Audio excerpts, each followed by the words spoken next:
My approach to patient care really involves treating patients like they're my family, because we really have a lifelong relationship with these patients. And that's the type of relationship that I want to have. I am a joint replacement surgeon here at Mount Sinai Hospital.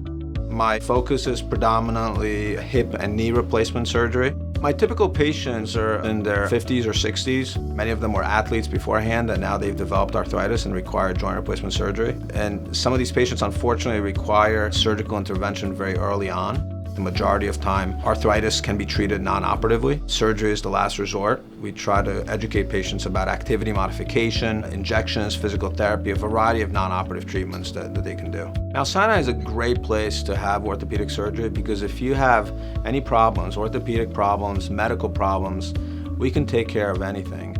We take care of patients that many other hospitals around the country won't. We take care of very sick patients. We take care of patients that have complex orthopedic problems in conjunction with complex medical problems. We can really take care of pretty much anyone here.